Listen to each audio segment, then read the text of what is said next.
প্রাথমিক শিক্ষক নিয়োগ দুর্নীতি মামলা বাগদার চন্দনের পর এবার ইডির নজরে প্রসন্ন রায়কে হেফাজতে চায় ইডি। আদালতে আবেদন এনফোর্সমেন্ট ডাইরেক্টরেটের।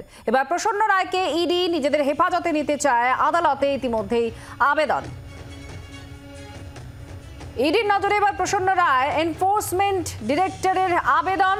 তারা নিজেদের হেফাজতে নিতে চায় প্রসন্ন রায়কে। আদালতে এই আবেদন ইডির।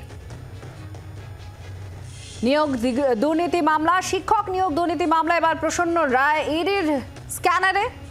তারা চান প্রসন্ন রায়কে নিজেদের হেফাজতে নিতে। আদালতে আবেদন করেছে। পিয়ালি মিত্র আমাদের প্রতিনিধি আমাদের সঙ্গে রয়েছেন। পিয়ালি, এবার প্রসন্ন রায়কে ইডি তাদের নিজেদের হেফাজতে নেওয়ার জন্য আবেদন করেছে, ঠিক কি বলা হয়েছে আদালতে? ইডির আবেদনে কি আছে?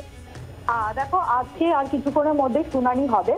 প্রসন্ন রায়কে তারা যে গোষ্ঠীর যে মামলা, সেই মামলা এসএসসি যে দুর্নীতি মামলা, সেই মামলাতে শো অ্যারেস্ট দেখাতে চাই এবং সেই কারণে প্রোডাকশন ওয়ারেন্টের প্রেয়ার দেওয়া হয়েছিল। এর আগে তুমি জানো ঠিক একইভাবে গত পরশুদিনকে চন্দন মণ্ডল ওরফে রঞ্জন মণ্ডলকে এই মামলাতে তারা হেফাজতে নেয় এবং প্রসন্ন রায়ের ক্ষেত্রেও তারা এই মুহূর্তে নতুন কিছু ডেভেলপমেন্ট করেছে এবং সেই কারণে প্রোডাকশন ওয়ারেন্টের আবেদন করেছিল। আদালত সেই আবেদন মঞ্জুর করেছে।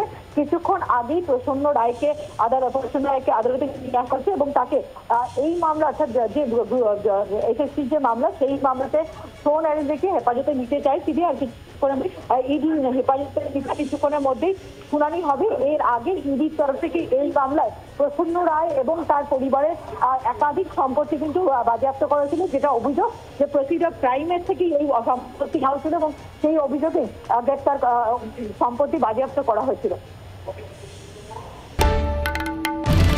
বাংলার আওয়াজ, বাঙালির আবেগ, জি 24 ঘন্টা।